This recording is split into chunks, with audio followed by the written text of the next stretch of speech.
Boa noite, bem-vindo ao Visão Política. Terça-feira começa agora o espaço de debate. Vamos olhar para aquilo que marca a atualidade no nosso país. Hoje temos dois temas. O primeiro é relativo à subida do preço de transportes ao nível da zona metropolitana e o segundo tem que ver com o atraso salarial na Polícia da República de Moçambique e também nas Forças Armadas de Defesa de Moçambique. Vamos não só olhar para a questão do atraso salarial, como também vamos falar da questão do pagamento dos retroativos. O que é que de facto está a falhar no Ministério do Interior, ou seja, simplesmente na Polícia da República de Moçambique? Porque é que não há retroativos? Porque é que o salário está a atrasar e a comunicação que foi dada é de que não se sabe quando exatamente poderá então haver o pagamento dos salários. Vamos analisar esta situação na PRM e as suas implicações na segurança pública. E relativamente ao preço dos transportes, vamos tentar olhar para medidas que possam aliviar o custo de vida, tendo em conta esta alteração em alta do preço do vulgo chapa.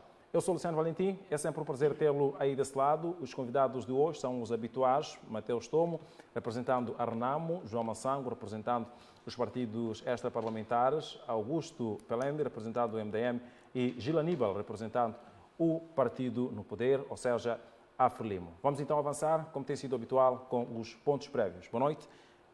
Ilustre Gil Aníbal, o seu ponto prévio para esta edição de hoje. Boa noite, obrigado pelo convite. Cumprimentar meus colegas do painel. O meu ponto prévio é sobre a proposta de lei que agora o governo aprova, não é? Que diz respeito sobre os mecanismos de extradição de moçambicanos, aliás, entre Moçambique e Angola. Este ponto trago porque há que percebermos que, apesar de ser muito relevante e importante, Moçambique constitucionalmente não extradita moçambicanos naturais. Isso é constitucional. Agora, havendo este acordo, não sei como será a operacionalização, porque há moçambicanos, ou pode existir moçambicanos que possam cometer crimes no Ruanda e o governo moçambicano solicitar a sua extradição. Também os ruandeses que aqui existem e também inventa-se essa possibilidade de existir algum circuito criminal em Moçambique, cometido por estes ruandeses. Então, com este acordo, eu penso que vai ajudar ao governo de Kagame tentar perceber como é que é a vida política, quer externa, internamente do seu país, sobre os seus irmãos que fugiram naquela confusão que nós sabemos que aconteceu, chama-se genocídio, que aconteceu no Ruanda. Então, este acordo eu penso que é importante, mas já que termos cautela sobre os impactos socioeconômicos, políticos também, e culturais entre esses dois povos, porque a nossa Constituição não anula a extradição de moçambicanos para outros territórios. Ou seja, se tivermos um moçambicano que terá cometido um crime no Ruanda e ele vá a Moçambique ou regressa a Moçambique, mesmo que o governo ruandês peça a extradição deste cidadão moçambicano, o governo constitucionalmente está proibido de fazê-lo. Então, aí não percebo efetivamente como será, a não ser que nós, no futuro, tenhamos que rever a lei, que é a Constituição da República, para operacionalizar alguns acordos. Então, esta é uma questão de reflexão sobre esta proposta de lei, que provavelmente os deputados ou o próprio Conselho de Ministros, naturalmente, vai tomar algumas profundas reflexões sobre a sua operacionalização. O acordo pode existir, mas ter problemas de operacionalização, não é? Muito obrigado. Muito bem. Ilustre Augusto Peleme, boa noite, o seu ponto prévio. Bem, boa noite para si, Luciano. E aproveitar a oportunidade. Feliz aniversário. Parabéns. Muito obrigado. Muitos anos de vida, saúde e paz. E uma boa noite aos meus pares de painel, em especial aos estimados telespectadores. Luciano, há uma situação triste a acontecer ali no centro de saúde de Uncobe. Por acaso vi uma reportagem na vossa televisão. Já há 2 semanas que o centro de saúde de Kobe não tem energia elétrica. Tudo isso porque, segundo a direção do centro de saúde, a direção distrital não mandou a recarga para o Credilec, né, para a energia do centro de saúde. Ou seja, há 2 semanas que não há partos se são feitos, estão feitos sob a luz de velas ou sob lanternas dos telemóveis. Também há problemas, quem está sujeito a cirurgias não pode o fazer porque não há condições de esterilização dos materiais. Também há uma situação em que o próprio hospital não tem medicamentos. Não tem medicamentos, não tem instrumentos de trabalho. É uma situação muito triste e caótica. Agora, a questão que eu coloco, quem vai ser responsabilizado por esta fragilidade, por esta falta de eletricidade ali, por mau atendimento, por falta de instrumentos de trabalho, de medicamentos naquele centro de saúde de Cobe. É triste, Luciano, porque hoje o centro de saúde de Cobe, o centro de saúde de Matolagar está inundado, responde por Macremel, quase 4 bairros todos vão ali ao centro de saúde de Cobe. E hoje o centro de saúde de Cobe não tem eletricidade e ninguém olha por isso, ninguém vela por isso, ninguém é responsabilizado por isso. Ontem eu passei por lá, senti na pele, porque eu vivo lá, e tive que comprar uma recarga de 1000 meticais. Coloquei, mas hoje, infelizmente, eram 64 kW e desapareceram 1 minuto, porque há muito material que usa energia ali e não aguentou. Esperava eu que alguém de direito pudesse rapidamente resolver aquela situação. Mas ficou claro aqui, Luciano, que nem o governador da província, nem a secretária de Estado, nem os diretores provinciais da Direção da Saúde não têm noção do sofrimento das pessoas que frequentam aquele centro de saúde. Ou seja, porque eles têm condições de ir às clínicas, não vão aos serviços, por isso que eles não têm responsabilidade, não têm sensibilidade para com aquele centro de saúde. Mas há que chamar a atenção também ao ministro de tutela e também ao governo geral. Hoje os nossos dirigentes, a maioria não pagam energia em suas casas, têm subsídio de energia, têm carros de luxo. E a questão é, por que os centros de saúde têm que comprar energia? Por que o centro de saúde tem que comprar energia? Por que uma esquadra tem que comprar energia? Se a hora base é nossa, se a eletricidade de Moçambique tem área social, não pode fornecer aos hospitais pela sua área social energia gratuita. É essa questão que me inquieta. Se os nossos dirigentes, em cada presidente da República, não pagam energia, em cada dos ministros não pagam energia, por que o hospital? O centro de saúde tem que pagar energia. Essa é a questão que me dói. Eu acho que temos que refletir, eu acho que o governo tem que refletir, porque não faz sentido um hospital que atende a maioria dos moçambicanos não tem energia. Se aqui no Cobe, que é 15, 20 quilômetros da presidência da República, está nesta situação, imagina quem está em Niquadala, imagina quem está no Tinonganini, quem está lá em Mucuba, ou lá onde Judas perdeu as botas. Então, esta situação me inquieta, dói, e eu chamo a atenção de quem está a governar, quem está na direção dos destinos desse país, para refletir sobre a energia nos hospitais, nas escolas, nos lugares sensíveis desse país que atendem a maioria dos moçambicanos. Muito obrigado. Ilustre João Massango, boa noite, seu ponto prévio. Muito obrigado, Luciano. Eu quero cumprimentar aos meus colegas do painel e desejar, assim, Luciano, feliz aniversário. Olha, o meu ponto prévio de hoje tem exatamente a ver com uma notícia que está a chocar a moçambicanos. Mais uma vez, nós vimos as nossas entidades de justiça, nós estamos a falar da Procuradoria-Geral, de uma notícia que está aí a circular da acusação, desculpe, Luciano, de 2 jornalistas da televisão Sucesso. Um deles é você e a sua colega Berta Muyambo. Olha, E eu trago este ponto prévio porque nós estamos perante uma tamanha vergonha no nosso país que está sendo protagonizado, digamos, pelo Ministério Público, que, ao meu ver, até deveria ter vergonha de fazer um despacho de acusação deste tipo de processo, quer dizer, colocando em causa uma autêntica, posso assim dizer, prostituição política. O mesmo cenário de Manica volta de novo a acontecer. Mas nós temos conhecimento de vários casos que têm acontecido nas instituições públicas, e sobretudo ali no Sename. Então, queremos alertar aos moçambicanos, não matemos a liberdade de expressão. Não matemos, posso assim dizer, a liberdade da imprensa. Não matemos a liberdade de expressão, não matemos também a liberdade da imprensa.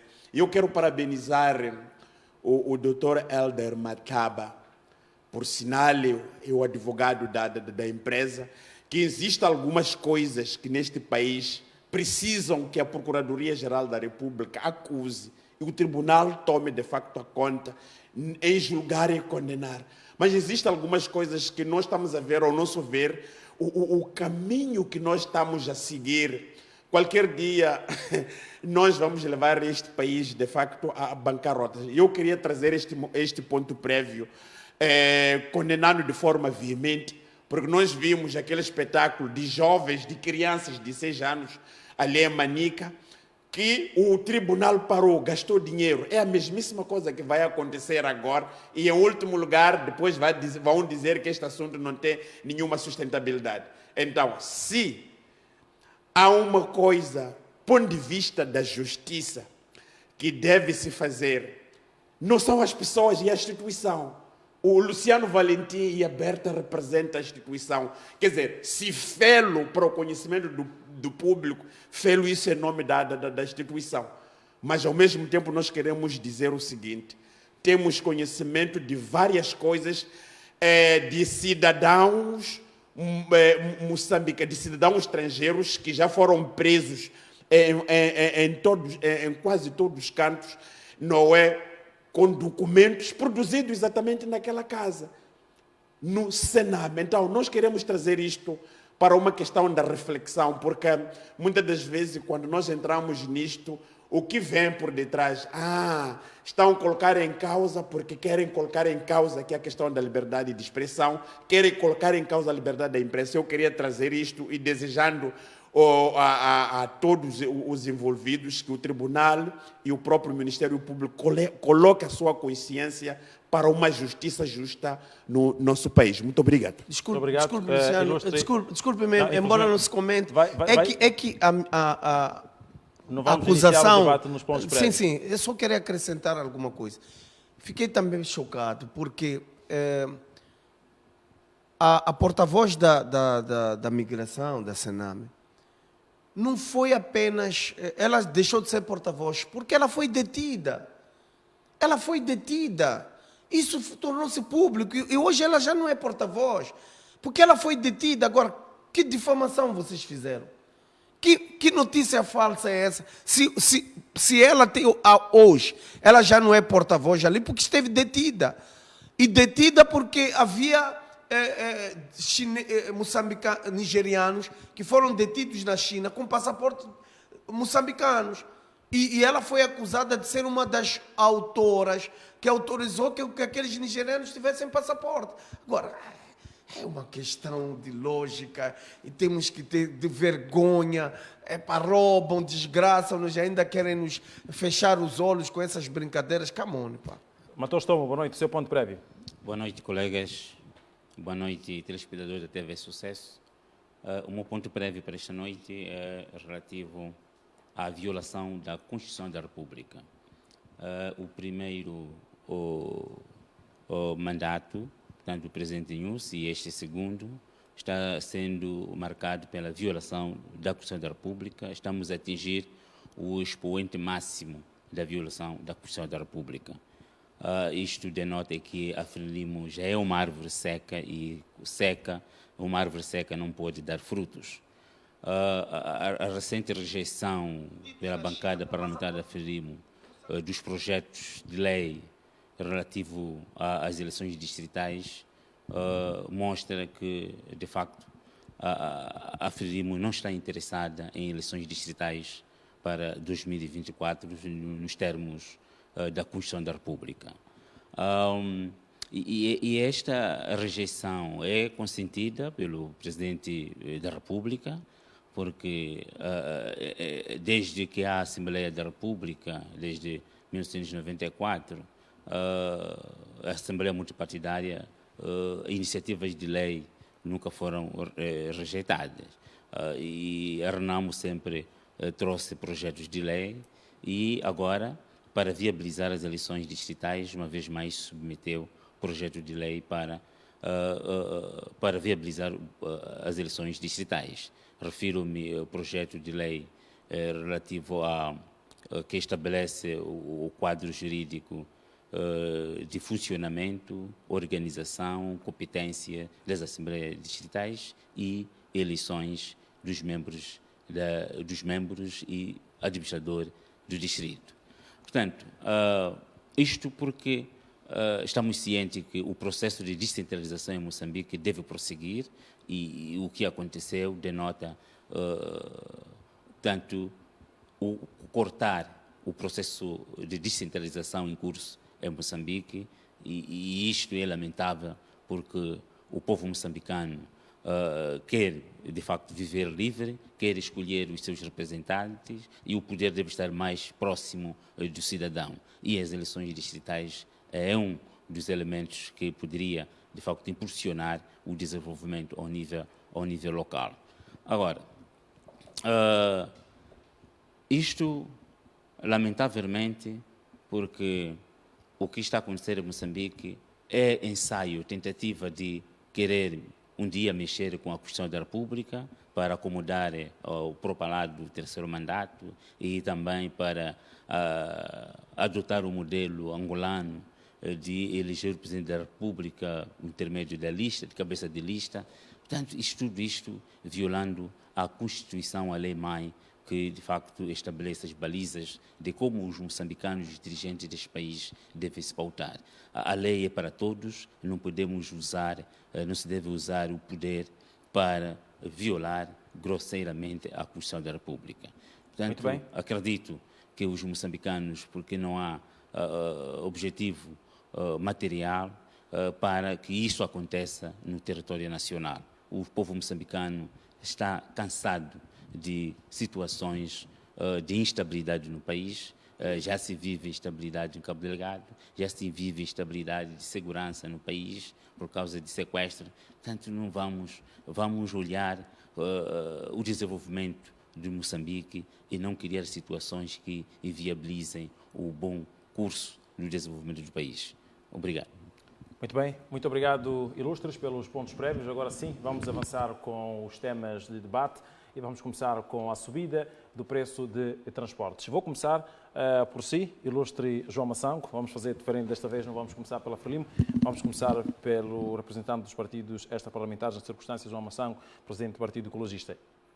Tivemos uma sequência de negociações entre o Governo e a FEMATRO, neste caso a FEMATRO que também representa as associações de transporte, e a decisão final é esta: o preço de transporte na zona metropolitana sobe, não em 7 meticais, mas sim em 3 meticais. Ou seja, o Governo prometeu dar subsídio, não cumpriu, e depois houve essa anuência por parte do Conselho Municipal para a subida do preço de transportes, tudo recaindo então sobre os passageiros. A questão que eu gostaria de colocá-lo é a seguinte: afinal de contas, quem manda no setor de transportes em Moçambique? Se temos um Governo que faz uma promessa e depois não cumpre, temos um município a dar anuência para alteração em alta do preço de transportes, por consequência de uma negociação que terá acontecido entre a própria FEMATRO e as suas associações. Quem tem poder de decisão no setor de transportes, olhando para este fato todo? Luciano, a questão que me coloca é bastante preponderante. Quem que manda? Este país está desgovernado.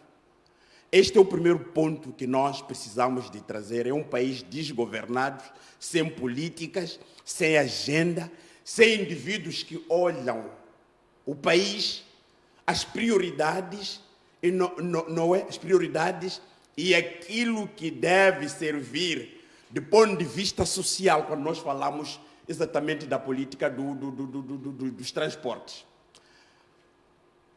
Como é que afirma ou confirma que são 3 meticais que subiram? Não são 3 meticais. É muito mais que isso. Por quê? Porque a população da cidade metropolitana não vive num único espaço territorial. Vive em vários sítios. Eu vou dar um exemplo concreto. Por exemplo, da pessoa que vive em Ngolhosa. A pessoa que vive em Ngolhosa apanha carro de Ngolhosa, não é? Para a terminal de Moalaz. De lá para a terminal de Moalaz, paga 3 meticais. Tem mais 3 meticais. E encontra o carro dali, da terminal de Moalaz para a primeira rotunda, mais 3 meticais. E apanha carro dali para Zimpeto, mais 3 meticais. E de Zimpeto para a cidade do Maputo, mais 3 meticais. Estamos a falar de 12 meticais, a mais, acima do valor que é cobrado por cada distância que o transportador vai levar. Quero dizer o seguinte: um cidadão moçambicano, a partir de ontem, dia 27, paga 50 meticais para fazer o percurso ele sozinho. Eu não imagino, por exemplo, quando esse indivíduo vive e tem filhos que estão a ajudar na cidade de Maputo ou na cidade da Matola, não é ter a sua esposa também que faz alguma coisinha. Significa que por dia uma família gasta 300 meticais para o pagamento de transporte. E ainda mais, os tais encurtamentos de rotas continuam. As tais entrevistas nas terminais ou nas paragens intermédias ainda continuam. Agora, eu quero saber, se me faz este questionamento, afinal, quem é que manda em Moçambique? Todo mundo manda, que a FEMATRO manda, o Conselho Municipal manda, o governo da Frelimo manda, os mojeiros mandam, os donos dos Mailoves também mandam. Então, a vítima de tudo isto aqui é o povo. Somos nós. Olha, ontem, dia 27, eu assisti um cenário sine qua non no meu país. Para a gente termos ideia de que temos um governo que praticamente não tem piedade com o povo. Anunciou-se este preço, não é? Que dia 27 iria, de facto, entrar em vigor. Sabe o que nós vimos ontem de manhã? Vimos um contingente de polícias altamente armado, com cães polícias. O que é que isso significava? Significava que a polícia não estava ali à espera que o povo, por exemplo, se rebelasse. A polícia estava ali para legitimar a subida do Chapa. E ninguém, de facto, poderia fazer alguma coisa. Olha, CIP, o Centro de Integridade Pública, esta semana, no dia 23 de fevereiro, fez uma publicação de preços de combustíveis e tarifas de transporte público. Deviam baixar para acompanhar a redução dos impostos. Um dado bastante interessante que é importante a opinião pública a perceber. Diz o seguinte, a CIP na introdução: as medidas de pacote de aceleração econômica anunciada pelo governo em agosto de 2023 incluíram a redução de impostos sobre o valor acrescentado, o IVA, 17% para 16%, a redução de impostos sobre o rendimento de pessoas coletiva, o IRPC, do setor dos transportes urbanos, não é? De 32% para 10%. Estas reduções começaram a produzir efeitos a partir do dia 1 de janeiro deste ano. Por essa razão, devia haver uma redução de preços de preços de venda ao público de combustíveis e de tarifas de transporte urbano. Quem traz essa informação é o CIP. E diz mais uma coisa bastante interessante. Ao fim do segundo mês da entrada em vigor da redução dos impostos referidos, a Autoridade Reguladora de Energia, a AREN, mantém a aplicação da taxa de 17%. No preço final dos combustíveis, ao abrigo da Lei 22/22 de 28 de dezembro, é ilegal. Esse CIP que está a levantar. E diz mais. Entretanto, passado menos de 2 meses da entrada em vigor desta medida, a Federação Moçambicana das Associações dos Transportes, está falando da FEMATRO e o Conselho Municipal, anunciaram o aumento da tarifa em 3 meticais para a zona metropolitana da cidade do Maputo. Aqui está mais que claro, quando o chefe do Estado anuncia estas medidas da redução, o que nós estávamos à espera era, de facto, haver essa redução do preço. Não havia necessidade do governo de Moçambique admitir que o Conselho Municipal e a FEMATRO chegassem exatamente neste acordo. Mas nós sabemos porquê. Quem são os donos dos carros? Quem são os donos dos carros? Os donos dos carros são esses que são membros da FEMATRO. Na recomendação aqui do documento da FEMATRO, só para o conhecimento do público, uma coisa bastante interessante das recomendações. Diz, face às constatações apresentadas, recomenda-se à AREN, que é a autoridade da aplicação da lei do Código do IVA e a redução de preços de combustíveis com efeitos imediatos. A FEMATRO, que apresenta os reais motivos para o aumento de preços dos combustíveis apresentado às estruturas de custo das empresas associadas e o impacto da redução dos impostos e do combustível. Depois também vai ao Ministério das Finanças. A maior fiscalização e transparências na implementação do PAI, publicação dos valores pagos em subsídio às transportadoras e análise do impacto da implementação do PAI, uma vez passado esses meses da sua implementação. Sabe o que aconteceu, Luciano? O governo da Frelimo mentiu para o povo moçambicano. Nós vimos o ministro Magala, que veio publicamente dizer que o governo iria subsidiar as transportadoras e anunciar um valor de 50 milhões de dólares. Até aqui das informações contidas neste documento da CIP, até agora, fora, o governo desembolsou cerca de 20 milhões de meticais. Estamos a falar de 50 milhões de meticais para um determinado período. Quem é que paga com esse sofrimento? Quem é que paga com esse sofrimento somos nós, o povo. Quem é que paga com esse sofrimento é aquele cidadão. Mas eu quero, dando esta minha intervenção e terminando dizendo o seguinte: vai ser difícil os que estão a governar este país,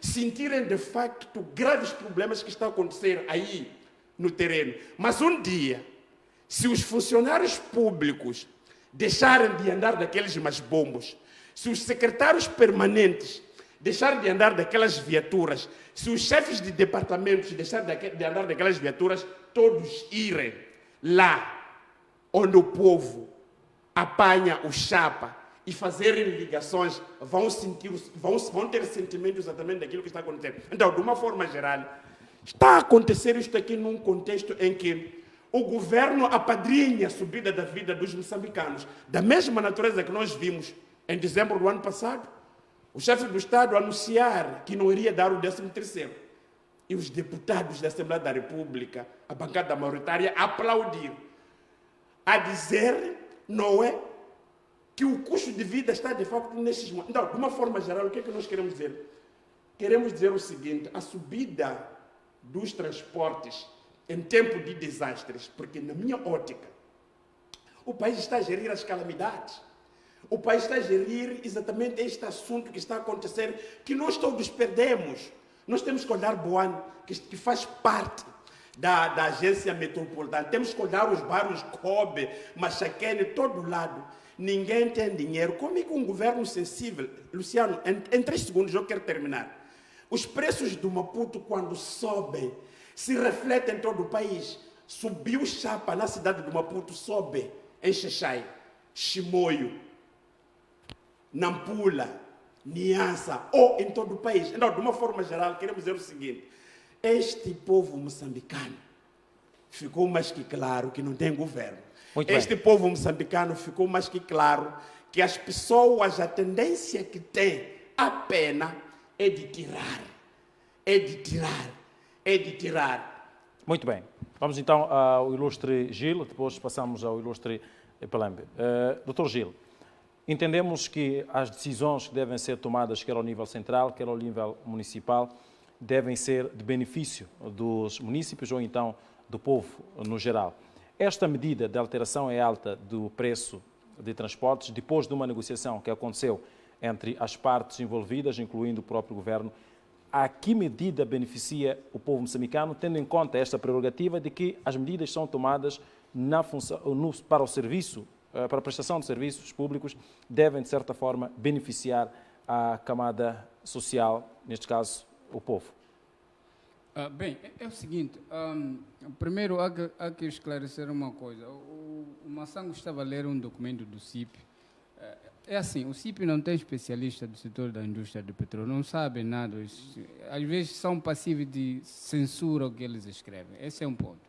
Nós podemos trazer, podemos provar o que está escrito em relação a este documento é discutível, ok? Esse é um ponto. Então, algumas coisas posso concordar, por exemplo, quando diz que a FEMATO recomenda a aplicação da redução do IVA.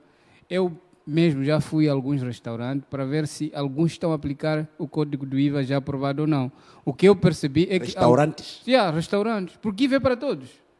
Correto. IVA reduziu de 17 para 16. Significa que todos os setores têm que aplicar o código do IVA vigente. Alguns restaurantes continuam com 17%. Muito bem, vamos voltar então, aos transportes. Esse é um ponto que eu penso que INAI é que é responsável para verificar essa situação. Tem que passar por essas atividades econômicas, ver se o código de IVA está sendo ou não aplicado. Então, se o FEMATO diz que algumas gasolineiras não aplicam 16%, está correto. É preciso aplicar, porque o chefe de Estado já disse isso e já foi aprovado em sede da Vamos à Assembleia da questão República. central, por favor, E Gil. faz sentido. Vamos Agora, à questão central. em relação a essa questão, há que perceber que um Estado em que todos mandam significa que um Estado está bom. Está bom por quê? Porque cada um manda na sua jurisdição. Por exemplo, as galinhas mandam ali nas suas galinheiras, não é? Os patos também. Ali o Massango também manda ali na casa dele. Se na casa dele o Massango não manda, está perdido. Então, quer dizer o que tecnicamente? Significa que o Conselho Municipal... A sua comparação é bastante assustadora. Massango o Conselho manda, Municipal... galinhas mandam, patos mandam, Massango manda. Por que não diz Frelimo manda? Estou a vir por aí. O Conselho Municipal da cidade de Maputo é a entidade competente para regulamentar os preços na urbe. Não é o Governo Central, para o seu conhecimento, Dr. Massango. E o Governo Central da Frelimo, neste caso, obviamente, tem, através do Ministério de Transportes e Comunicações, só tem a jurisdição provincial para regulamentar os preços. Não pode interferir na jurisdição do poder local, que é município. Então, quem define taxas e preços ao nível dos municípios são os conselhos municipais. Claro que tem que haver coordenação entre as entidades e os interessados do setor. É por isso que houve essa negociação, FEMATO, o Conselho Municipal, etc. O Ministério de Transportes e Comunicação só pode ser chamado para tentar perceber o cenário, não pode interferir nesse tipo de situações. O que quer dizer, não é o governo central que tem que regulamentar essa matéria. Aliás, em países que têm governo, como agora estamos a tentar implementar a separação dos poderes, cada autarquia, cada conselho, cada estado tem suas taxas, tem aquele que se chama custo de vida de cada estado.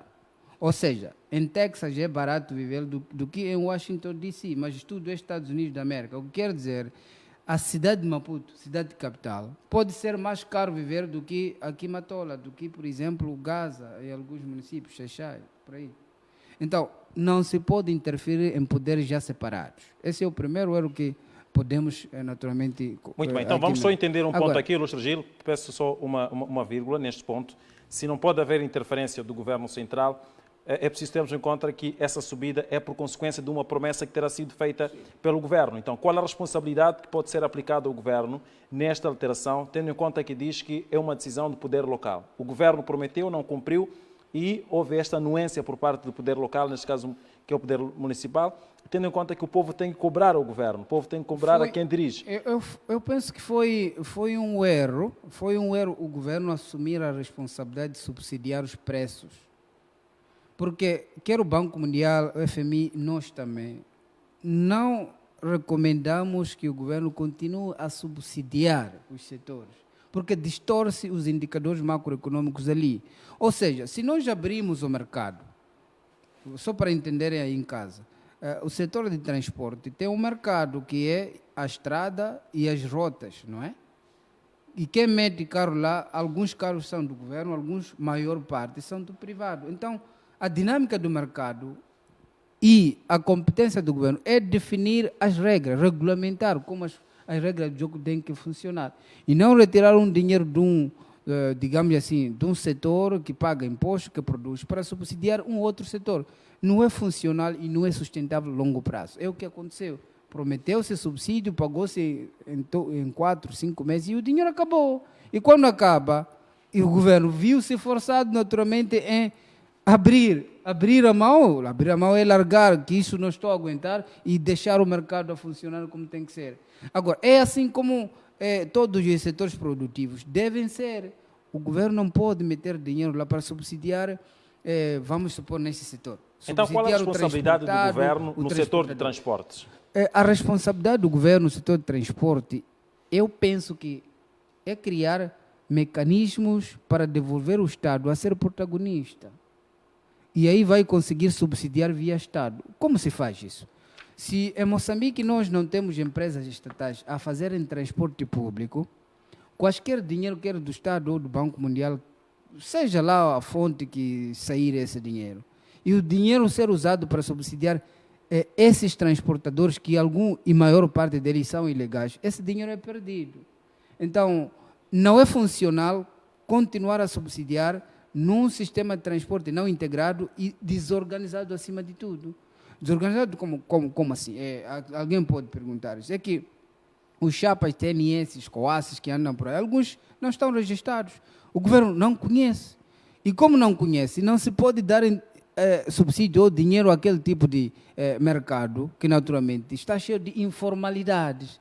Então, a tarefa do Governo, de qualquer Governo, é garantir este setor funcionar, como eu tenho dito que o setor de transporte, energia e combustíveis são matéria de soberania do Estado. Então, quem tem que garantir a funcionalidade plena desse setor é o próprio Governo. Então, é aí onde nós temos que pensar programas e de transporte público e estratégia de transporte público, não com uma visão de 5 anos. Por exemplo, não se constrói linha férrea ou esses teleféricos ou BTRs, etc. É um mandato, não é possível fazer isso. Então temos que fazer uma projeção de projetos que vão para além do Governo que tem aquele mandato. Isso muito pode vir funcionar. Muito obrigado. Vamos passar a palavra ao Ilustre Pelembe. Desculpe, meu irmão. O Presidente da República, naquela informação de agosto, reduziu o IVA e o RPC, que também fazia jus à área dos transportes. A pergunta que nós estamos a fazer, por que não estão a reduzir? Por que não há redução? É a seguinte, Massango, o IRPC é imposto de pessoas coletivas. O que são pessoas coletivas? São empresas. Quais são as empresas que praticam atividade transportadora pública? São poucas. E esses TNS que andam por aí e transportam pessoas e bens, não são empresas. Então, o IRPC não pode servir àqueles indivíduos, porque não são empresas. É um carro individual. Muito bem, a FEMATRO tem a questão do Fundo de Transportes e Comunicações, que, por via desta instituição, pratica naturalmente esses atos administrativos. Muito obrigado, Gil Aníbal. Muito obrigado. O que eu Vamos passar posso a palavra concluir dizendo é que ao este ilustre setor, Panembe. com maior parte de transportadores informais, não há como o governo subsidiar com eficiência. Não Muito vai bem. funcionar. Ilustre Panembe, neste momento, a realidade é que o preço de transporte já subiu depois de uma negociação, uma sequência de negociações entre o governo e a FEMATRO, bem como o próprio poder local. Qual é a responsabilidade agora e a quem deve-se atribuir, neste momento, a responsabilidade por consequência da alteração do preço de transportes? Bem, a responsabilidade é do governo, sem dúvidas. Mas aqui há um problema que temos que discutir e reconhecer que existe. É que nós temos governantes que de dia são ministros, são vereadores e à noite são empresários. E são os donos e sócios de vários transportes que circulam aqui no país. E há esse conflito de interesses no final do dia, porque, por um lado, tem que decidir a favor do povo, e por outro lado, tem que decidir a favor da sua própria empresa. É por isso que muitas das vezes não temos solução ou ninguém defende o povo, porque ele é dono daquela empresa que amanhã está com conflito de interesse com as decisões que ele vai tomar no final do dia. Então, este é um dos maiores problemas. Não estou a dizer que os ministros não podem ser empresários. Podem ser, mas que façam um trabalho condigno para minimizar o sofrimento das pessoas. Porque o que nós estamos a assistir aqui em Moçambique é que a tendência ou a luta é encarecer a vida do cidadão. Ou seja, a vida dele está facilitada porque tem direito ao combustível, tem subsídio de combustível, tem subsídio de alimentação, além do salário gordo que tem, porque se for já olhar a tabela salarial única, o maior beneficiário foram os dirigentes. E são esses dirigentes que no final do dia tomam essas decisões que prejudicam a maioria da população moçambicana. Então, há aqui este problema que no final do dia temos que refletir. Luciano, amigos telespectadores, na minha opinião, se queremos resolver o problema do transporte, não é o subsídio ao transportado.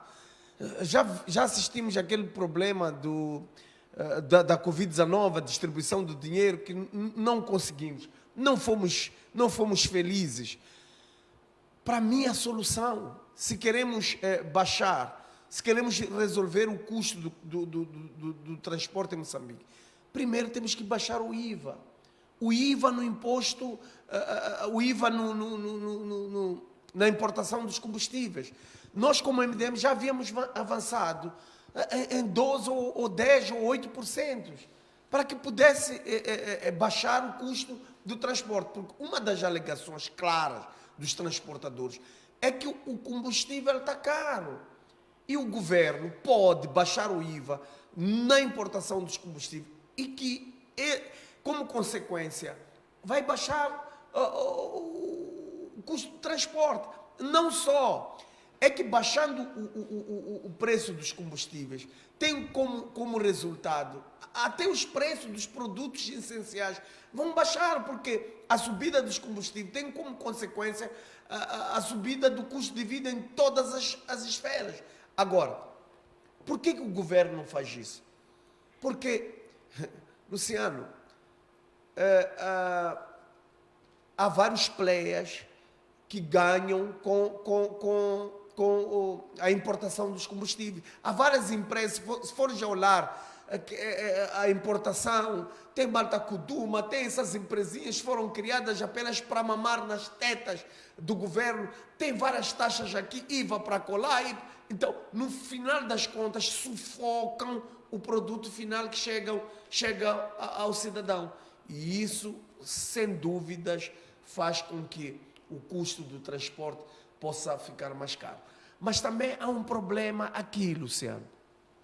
Aumentou-se o custo do transporte. Eu que vivo lá no COB, sabias, Luciano, eu desafio a televisão, a TV Sucesso, a ir a um COB. A pessoa tem que pegar a chapa do COB, descer no 15, pegar outra chapa no 15, descer na Mafureira, porque o chapa que vem da cidade para ali na Romos, nas bombas. E tem outro chapa que apanha as pessoas na Mafureira até quilômetro 15. Não sei se estás a perceber quem está a sofrer aqui. Quem está a sofrer? Ou seja, aumentamos o custo do transporte, mas solução viável para os moçambicanos, para o povo, não existem. Então, eu acho, Luciano, nós temos um governantes insensíveis. Eu chamo esses governantes de aves de rapina. Sabe o que é ave de rapina, Luciano? São abutres. Chilande vale uma guavava. Então, nós temos governantes que querem se aproveitar da vida do cidadão. Então, eu não tenho palavras, me falta palavra para expressar o qual esse governo é mau para o seu povo. Podemos entender, ilustre Pelembe, que o governo não tem meios de transporte suficientes para chegar a toda a zona.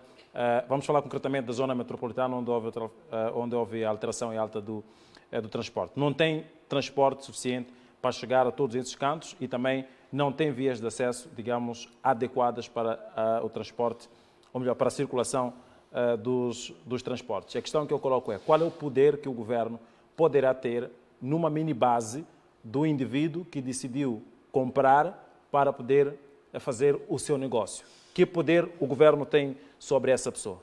Luciano, o governo eximiu-se da sua responsabilidade. A partir do momento que o governo, através dos seus dirigentes, destruiu os TPMs, hoje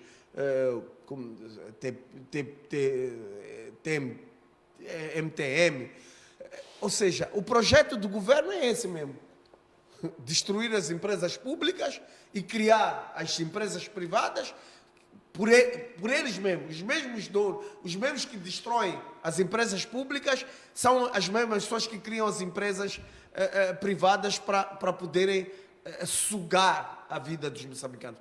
Luciano, quando o Estado exime-se da sua responsabilidade de ter um transporte público para resolver o problema de um país, é o que acontece, é o que estás a dizer. Perde o controle da situação. Mas portanto, aqui cada um manda no seu machimbombo. Sem dúvida, mas não é em vão, não é uma coisa feita assim de forma aleatória, é uma coisa propositada. É o que acontece na saúde.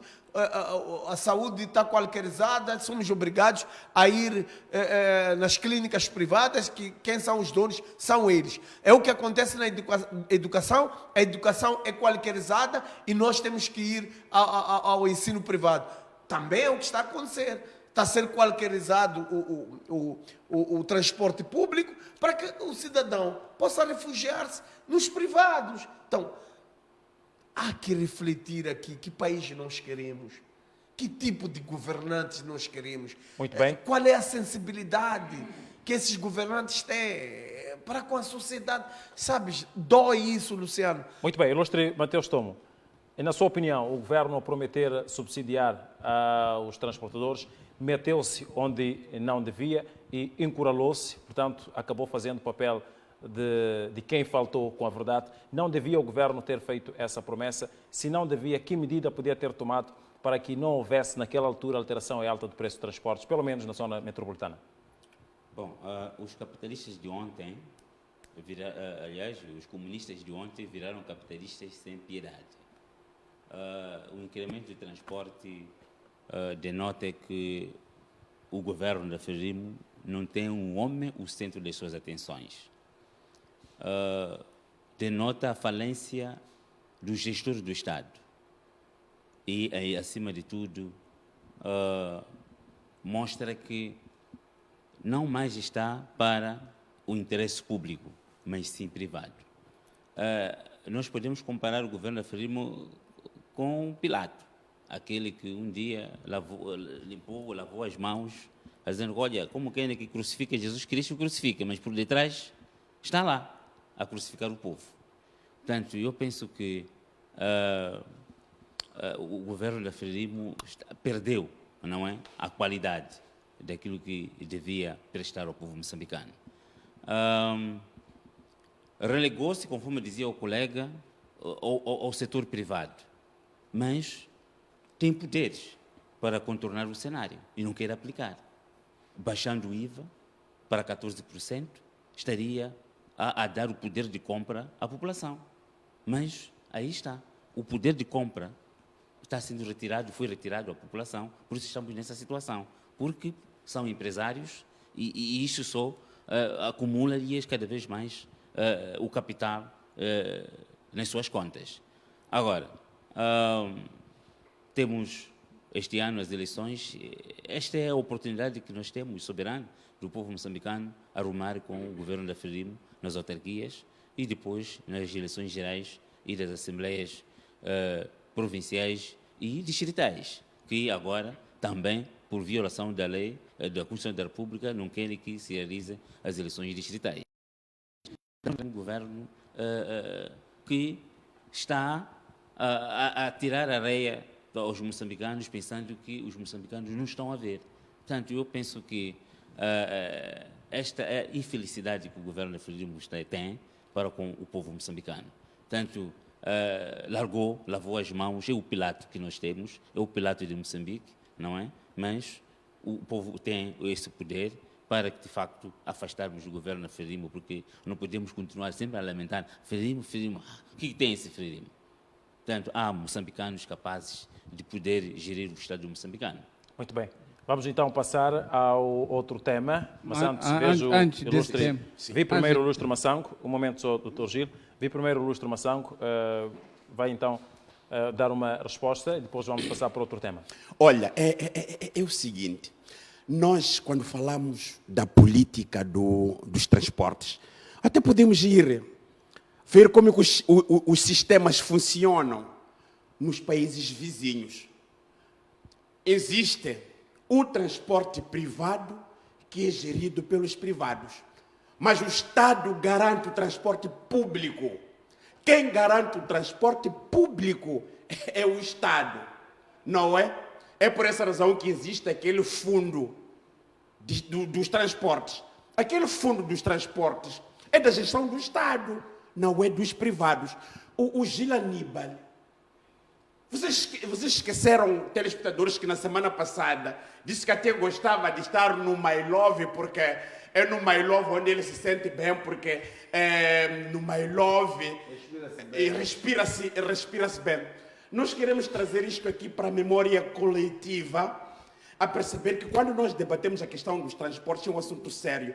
O governo da Frelimo eximiu-se de verdade de resolver, olhar como prioridade a área dos transportes. Por quê? Porque matou o TPM.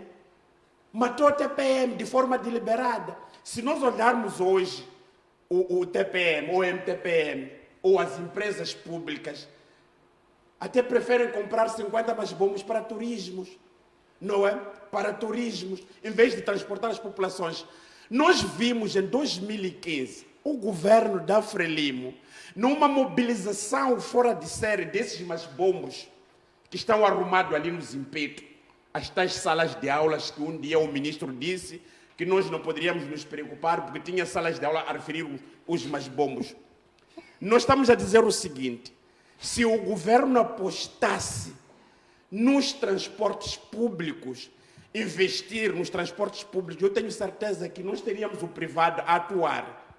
Porque a coisa é real. Como é que o Gil hoje vem e diz o seguinte: não é da responsabilidade do governo, se o próprio governo assumiu responsabilizar-se para rentabilizar exatamente essa área dos transportes?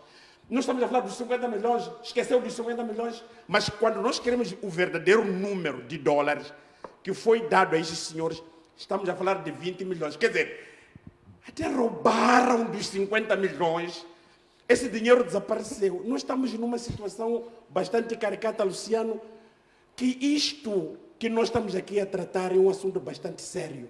Quando é que ganha o último trabalhador, mesmo na função pública, que saíram de 4 para 8 mil meticais, e aqueles que ganham 5.200?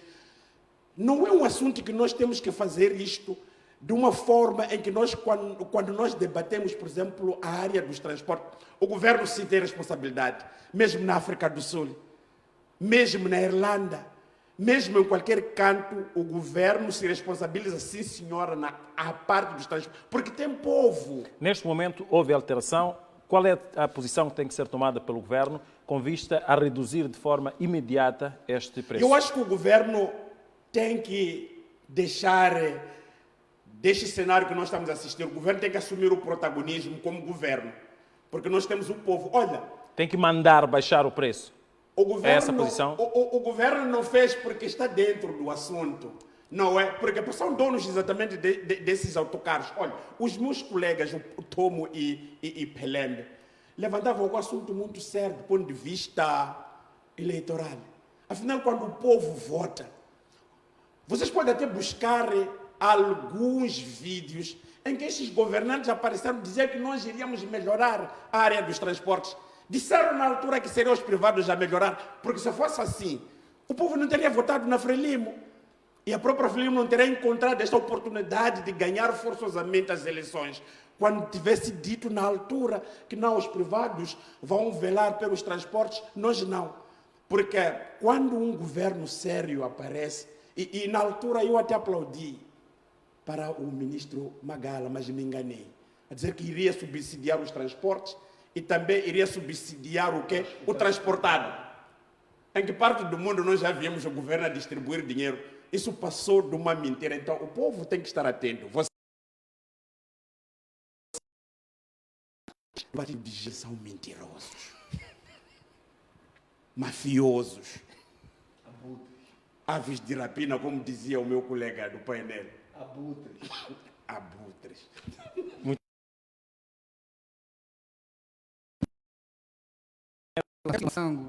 Pronto, é a maneira de falar, não é? É o seguinte, o governo sim tem projetos.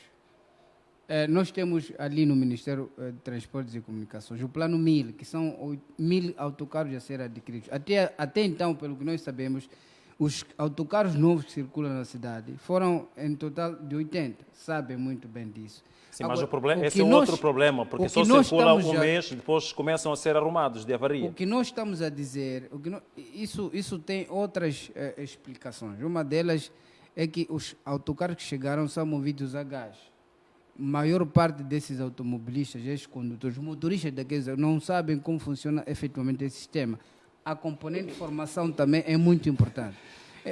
Usam autocarros que naturalmente não sabem como funciona o sistema. Então, é por isso que andam por aí a estragar. Até alguns já começam a arder ali pelas vias. Não sabe usar. É o seguinte, o plano 1000 é que cobre os tais 50 milhões que acabou de dizer. Aí esse pacote existe e ainda está implementado. E tem que saber, os autocarros não são fabricados em menos de 50 milhões de dólares foram anunciados depois da importação desses 1000, que alguns deles já estavam arrumados ali no Zimpeto. Estamos a dizer Plano 1000 é um projeto que ainda nem 500 viaturas chegaram. Até agora só temos 80, aqueles que nós temos ali. Então, não é verdade o que está a dizer. São 80? São 80 autocarros que chegaram. Não é verdade. Movidos a gás, sabe disso? Esqueceu do Smart Kikas. O que nós, uma das soluções... Gil, estava na Tailândia quando recebemos Smart Kikas. Meu colega Massango, em todo o mundo, a responsabilidade do governo para pessoas vulneráveis é subsidiar dando dinheiro, sim. E outra regulamentação que não existe em Moçambique é esta de não acompanhar os salários com a taxa de inflação. Por exemplo, o Brasil regulamentou a taxa de inflação em que, quando sobe, os salários devem ser ajustados para manter o poder de compra. Então, o que eu estou a dizer é que o governo não pode dar dinheiro ao transportador. É perigoso. Um momento, não pode dar porque o setor não está organizado. Acaba dando pessoas que não se fazem rua. Então, mas quem deve organizar o setor? Obviamente é o governo. Como? Por exemplo, deixar o mercado a funcionar dentro das regras que agora estão em vigor, o preço subiu, então fazer um mapeamento. Quem tem, naturalmente, as famílias vulneráveis. As famílias vulneráveis começar a subsidiar. Porque Porque avançou é este com o subsídio indivíduo. ao transportador e ao transportado. Foi uma equação que devia ser Mentira, testada, é não mentira. é? Na perspectiva Foi de na que altura, maior para parte apaziguar os daqueles, moçambicanos, que o maior governo vai parte tomar a daqueles dianteira. iam se beneficiar porque iam se cadastrar. O que nós vimos, Agora, não o se dinheiro foi cadastraram. Muito bem. Não, alguma parte foi naturalmente Corrupção. aplicada para isso. Corrupção. Eles Estão no receberam. dinheiro. O dinheiro está. Os automobilistas receberam. Muito bem. O que Vamos nós estamos a passar para dizer, outro tema. quem precisa daquele dinheiro não é o dono do autocarro. O dono do carro tem que acordar, ir à estrada, encontrar as regras do mercado. E aquele que apanha quando é vulnerável, o Estado tem que assistir. É tal subsídio de vulnerabilidade. Temos que começar a dar dinheiro sim às pessoas. É preciso dar dinheiro às pessoas. Porque quando o Estado, o governo dá dinheiro a pessoas vulneráveis, mantém o poder de compra daquela... É como manter o consumo de bens e serviços. O dinheiro volta para o sistema. Agora, Eu acho falou que do esse é que é o projeto modelo. Mil. Falou do projeto Mil. Muito O bem, projeto vamos 1000 passar para ainda outra- até agora Sim, sim, chegaram a sim. 80 autocarros, sabe muito bem disso. Vamos passar para- Vamos passar para outro tema. Vamos falar dos retroativos na PRM. Muito bem, vamos passar. Ilustra para a PRM. Vou-lhe conceder só 30 segundos, porque concedi aos demais também. Só 30 segundos, literalmente. Eu queria chamar a atenção, porque o chefe do Estado, quando anunciou as medidas para reanimar a economia, uma das bandeiras era a redução do IVA, que ia consubstanciar em redução dos preços, o que não está a acontecer. Então, eu acho que o governo tem que voltar a sentar e refletir essas decisões tomadas, qual é as consequências que tiveram. Mas também é um outro problema. O chefe do Estado anunciou que em Boane, aquelas pessoas que foram vítimas iam ter um abono no transporte, o que não está a acontecer. As pessoas estão a pagar o transporte como qualquer um. Agora, há um outro problema na Matola, por exemplo. O preço do transporte foi aprovado na Assembleia Municipal da cidade de Maputo, mas quem sai de Machantuene para Ancobe tem aumento de 3 meticais. Agora, será que a Assembleia Municipal da Matola reuniu e aprovou também o aumento do transporte dentro da cidade da Matola? Há aqui que também reavaliamos e olhar para essa questão das Assembleias Municipais, o que é que devem aprovar ou não. Não basta a Assembleia Municipal da cidade de Maputo aprovar um instrumento legal que em Matola também tem que vigorar. Temos uma Assembleia Municipal. Ainda bem que ainda está a trazer esse dado. Sim. É assim, como eu estava a dizer. Muito bem.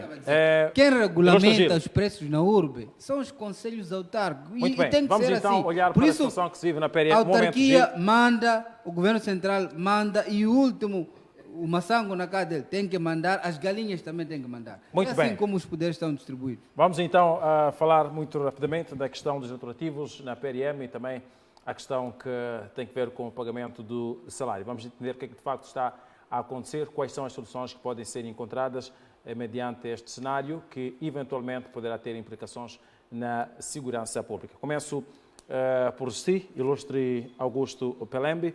É um cenário que há bastante tempo está a ser apresentado pelos agentes da PRM. O salário não está a cair nas datas previstas. No mês passado, caiu no dia 7, o melhor salário de janeiro caiu no dia 7 e agora houve a informação de que não se sabe quando é que poderá, portanto, cair o salário para os nossos compatriotas da PRM. Na sua opinião, o que é que está a acontecer de facto?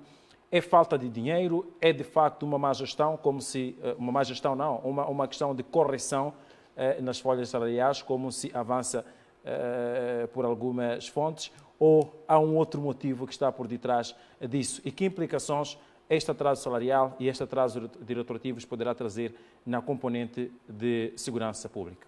Bem, primeiro dizer que o governo desvaloriza e humilha a polícia. Simplesmente isso. Ou seja, há um pensamento de que a polícia, querendo ou não, sempre vai cumprir o que o governo acha ou o governo pensa. Mas também a polícia não aprende, né? Porque principalmente nós da oposição, nós que temos uma opinião contrária, muitas das vezes somos humilhados quando quando esses governantes querem, mandam eles nem questionam ordens ilegais, vêm, humilham, colocam BTRs, qualquer coisa nas estradas para humilhar a população, que no final do dia nos encontramos no Chapa, nos encontramos ali no Cobre, naqueles buracos, a nadarmos juntos, a sofrermos juntos. Ou seja, a mesma polícia que é desvalorizada, é humilhada, não se respeita a si mesmo, porque quando chega a hora obedecem ordens ilegais. Mas já há uma questão aqui, Luciano, que deve ser pensada. Quando eu digo esse governo humilha e desvaloriza a polícia, vai numa esquadra, vai lá na esquadra, no posto policial do Nkobe, vai no posto policial de Ncomane ali, vai nas esquadras para ver que condições a nossa polícia trabalha. Estamos hoje perante a crime organizado e muito mais. Quais são as condições que a polícia tem?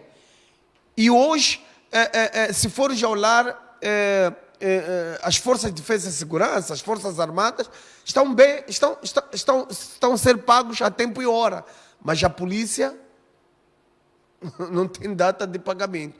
Então, há aqui uma dualidade de critérios, há aqui uma falta de respeito para com a polícia. Não só a polícia da República, PRM, mas também os agentes da Cernic também estão a ser desprezados, humilhados com este governo da Frelimo. Embora tenha que reconhecer o esforço, respeito muito o comandante Bernardino, que tenta e luta, mas o sistema em si está contaminado e que não consegue olhar. Me perguntava sobre as consequências. É teres uma polícia vulnerável à corrupção. É teres uma polícia vulnerável à corrupção. Se me perguntares, até hoje a polícia não recebeu e vai prender um cidadão, vai deter um cidadão que vai lhe subornar com 10, 15 mil meticais e ele vai olhar para a casa da casa dele, onde ele saiu, deixou as panelas vazias. O que esse sujeito vai fazer? Então, há aqui que há que chamar a atenção o governo para refletir e pensar no que o governo quer com esse país. São esses polícias que guarnecem a eles, são esses polícias que, bem ou mal, protegem o nosso país. No momento que temos problemas em Cabo Delgado, problema dos sequestros, vários problemas, há uma necessidade clara de ter uma polícia bem estruturada, que ganha bem, a tempo e hora, e tudo de bom. É triste o que a nossa polícia vive. Ilustre Tomo, que implicações este atraso salarial e também o não pagamento de retroativos poderá ter ao nível da segurança pública? Bom, aqui estamos perante o não pagamento da polícia, dos serviços de investigação e segurança do Estado, do SIS. Implicações são graves e perigosas, porque uma força de defesa e segurança descontente portanto, é nocivo, portanto, para a sociedade, porque não sabemos o que vai fazer, é portador de arma de fogo e, enfim, as consequências de facto são graves e perigosas quando não se tem atenção a esta classe. Trabalham em situações deploráveis, agora com essas chuvas enxurradas, vêm esquadras inundadas, até deve o comandante-geral deve já pôr no seu plano a compra de botas, porque a polícia agora está cheia de filárias, porque estão trabalhando na água. Então, as esquadras também, enfim, inundadas. Deve comprar botas para os polícias, porque dignidade é importante. Por um lado. Por outro, se calhar, polícia descontente, força de defesa e segurança no geral descontente, pode criar uma convulsão, não é? E amanhã vamos dizer que, olha, o Estado está num estado de sítio e daí não vamos convocar as eleições. E perpetuar-se no poder, porque provavelmente não sabemos o que está a acontecer, o que está por detrás disso, não é? Há falta de dinheiro, ninguém ainda veio dizer que não há dinheiro. Portanto, o orçamento do Estado, o plano econômico social já está aprovado e, de facto, estão lá os ordenados para os funcionários e agentes do Estado. Portanto, é toda uma situação cheia de penumbra que, de facto, só o governo de Aníbal pode justificar melhor, mas as consequências para Moçambique são graves quando temos uma polícia descontente que é guardiã para a segurança tanto de pessoas como das instituições do Estado e do território nacional. Portanto, amanhã temos a situação de Cabo Delgado, de invasão, não é? E, para além de situações de sequestros que temos um pouco por todo o país, portanto, há um descontentamento generalizado. E muito bem. Também pedir, de facto, à nossa polícia, à nossa Força de Defesa e Segurança, no geral, deve aprender a ser uma força partidária, não é? Servir, de facto, ao povo moçambicano, não sair a impedir a manifestação do povo, porque isto é constitucional. O importante é acompanhar para que, de facto, não haja distúrbio. Mas agora sair a intimidar, já estão a tirar aquela parte de partidarização, não é? De uma força partidária. Passa a ser uma força partidária. Portanto, eu penso que temos que cultivar. O Moçambique é um Estado de direito democrático e este deve prevalecer. E a nossa Força de Defesa e Segurança deve estar consciencializada de que Moçambique agora é um Estado de direito democrático. Não é um partido único que está a vigorar. Muito bem. Ilustre João Massango, como é que se pode resolver este cenário que deixa desconfortáveis os agentes da PRM? Atraso salarial, não pagamento retroativos e tudo isso eventualmente tem alguma implicação no que diz respeito à segurança pública. Como resolver isto? Como manter os agentes da polícia concentrados e, de certa forma, não descontentes por este cenário, pelo menos perante o povo?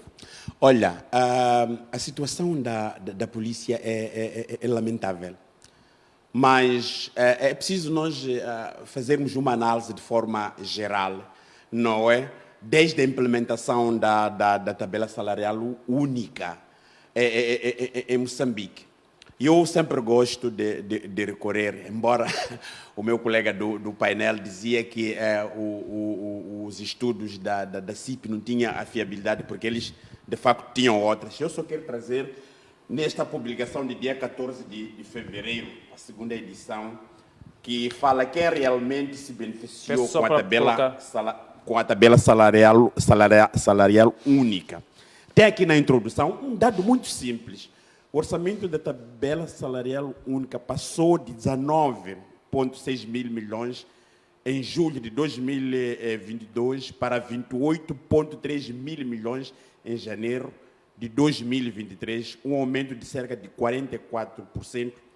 Este facto fará com que as despesas com o pessoal em percentagem do produto interno bruto aumentem em 11,8% no ano de 2021 e 14% para o ano de 2023. Nós estamos a falar do salário do polícia. Há uma preocupação bastante grande porque o governo trouxe esses valores, mas está claro que não tem o mesmo valor. Se calhar aqui o grande problema ou a grande luta, porque nós estamos aqui com um parlamentar que também contribuiu na aprovação da mesma, na apresentação do plano do orçamento do ano de 2020, sobretudo para os pagamentos. Então nós estamos a encontrar este grave problema aqui, atrasos de salários, salários para a polícia, salários para os membros de defesa e segurança. E não só, agora que eu estou a falar consigo, chega uma informação de que o Hospital Central da Beira também está com problema de salário, o Hospital Central do Maputo está com problema de salário. Alguns membros das Forças de Defesa e Segurança, falo dos militares, ainda não receberam. É um problema conjuntural. Mas quem é o principal culpado? O principal é o governo do dia. Agora, há uma particularidade que eu devo aqui trazer. Não se brinca com salário. Não se brinca com salário de pessoas, porque as pessoas fazem a planificação de acordo com que de facto vão receber. E o atraso de salário, sabe o que propicia ao Luciano Valentim? O roubo, a extorsão, não é? a polícia, nessa altura, não estou a dizer, vai ser obrigado a sair na rua, porque está à procura exatamente de uma outra coisa. Veja só ontem, dia 27 de fevereiro. Se nós olharmos o efetivo e contingente que esteve na rua para poder dispersar os manifestantes, se houvesse manifestantes, foi a polícia. Numa condição em que não tem salário, mas no fim do dia o mesmo polícia vai ao chapa. Viva onde? É Mokatini. Tinha que apanhar chapa 7 vezes para chegar à casa dele, a Mokatini, sem salário. Então nós temos que respeitar, sobretudo, estas, porque não só a polícia, os médicos, os enfermeiros, os funcionários públicos, nós temos que olhar este assunto. O governo, sinceramente falando, Gila Aníbal, eu sei que você é muito influente e é conselheiro do chefe do Estado. Vá dizer ao chefe do Estado que nós não podemos brincar com o povo. Salário é um assunto sério. Sabe o que acontece nas esquadras? O meu colega Pelebe dizia, é um assunto bastante sério. Você tem uma esquadra que nem tem papel, nem tem ventoinha, não tem ar-condicionado, não tem mantimentos. Como é que você quer que esse indivíduo faça a produção? As cadeiras são aquelas que às vezes apanham roubados. Não, que alguém roubou, esqueceu ali na esquadra. A polícia tem que usar cadeiras partidas, quebradas. Se até migração que faz dinheiro não tem cadeira, aqui na sede da migração as cadeiras são quebradas. Muito bem. Ilustre Gil, só para terminarmos então o nosso programa, o que é que de facto está a acontecer e qual é a solução que pode se encontrar? É uma questão de má gestão financeira? É uma questão de algum desrespeito para com a polícia, ou há um outro fator que pode também ser levantado nesta questão do atraso salarial na PRM e também no pagamento de retroativos em 50% restantes? Bem, eu penso que primeiro temos que discutir que tipo de salário estamos a falar. Existe o salário, existe os retroativos. Pelo que eu saiba... A PRM não tem retroativos em 50% e também não tem o salário, o vencimento mensal. O vencimento mensal do dia 28. É o seguinte, para esclarecer, é que seria insensato um governo, não é, brincar com Força de Defesa e Segurança nessa perspectiva. Então, se as Forças de Defesa e Segurança, como PRM, o CIS, Forças Armadas de Moçambique, etc., não têm salário, o problema não pode ser visto como brincadeira que o governo está a fazer para esse tipo de profissionais, porque são o garante da integridade, territorial, depois das pessoas. Eles são os que nos guarnecem, então, incluindo até o próprio governo. Se for a ver nas casas dos membros do governo... Não tem família, não tem filhos que vão à escola. O momento nas casas, por exemplo, se for nas casas dos membros do governo, existe lá uma força policial que pertence a uma unidade chamada o PAI, acho que é isso, Unidade de Proteção de Altas Individualidades.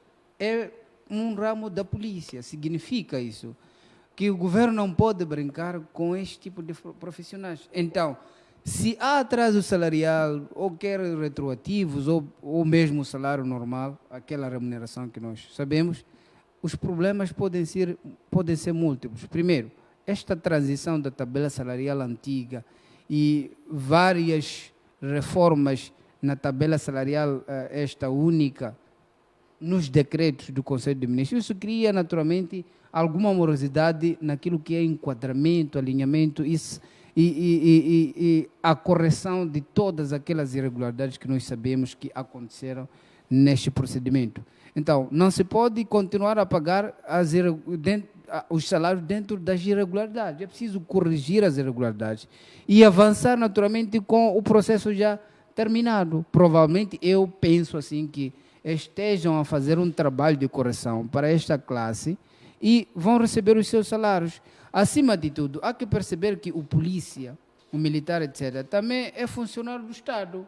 A semelhança do médico, do professor, etc., apesar de terem um estatuto próprio, não é? Mas são funcionários do Estado. E há também setores que estão na mesma situação, atraso salarial, e alguns também não foram pagos os seus retroativos. Então não pode haver um alarme de que é um abuso, é uma marginalização do setor, não. Algum trabalho está sendo feito e os polícias lá em casa, penso eu e peço que entendam que o governo está a trabalhar, vão corrigir as irregularidades e vão ser enquadrados e receber os salários. E também há que perceber que do neste tempo que o momento... governo for levar, os polícias devem entender que precisam esperar que essas irregularidades sejam corrigidas. E enquanto isso, como é que vão É que não se são sustentando? não são apenas os polícias que estão nessa situação, os médicos, os professores também. Aliás, em Nampula, teve que o governador ir intervir diretamente nas finanças em relação aos pagamentos atrasados de professores. Então, não é o problema apenas do polícia, é um problema, como dizia o Massango, posso concordar com isso, é conjuntural. Está sendo corrigido. Essa migração plataforma antiga para a nova, olha, tem seus efeitos. Um deles é esse, que é negativo. Atrasa salários, saem com erros e é preciso corrigir, não se pode continuar a pagar nessas perspectivas. Agora, o que nós podemos também dizer é que as consequências e implicações são várias. Uma delas é que o polícia, apesar de ser um membro de Força de Defesa e Segurança, tem família, e tem alunos, tem sobrinhos, tem filhos, etc. E esses compram bens e serviços do Estado através do salário do mesmo. Então, essas são as implicações. Há falta de dinheiro em casa e vamos ver algum desconforto familiar. Isso também pode propiciar, há que concordar isso, manipulação do funcionamento normal da própria instituição polícia. Manipulação significa o quê? É um polícia sair da casa dele, ir a requisitar a arma, ficar aí para extorquir pessoas. Essa é uma das consequências. Costuma-se dizer, homem esfomeado é muito perigoso. Pode tudo. Então, há que revermos essa situação. Eu penso que vai ser resolvido. Há que também revermos o nosso tempo e o mesmo diz-nos que temos que encerrar a nossa edição de hoje da Visão Política, mas voltamos na próxima terça-feira com mais temas de debate. Continue ligado ao TV, o jornal, e obrigado por ter estado a acompanhar o Visão Política. Sou o Luciano Valentim, é sempre um prazer enorme tê-lo aí desse lado. Muito boa noite e adeus.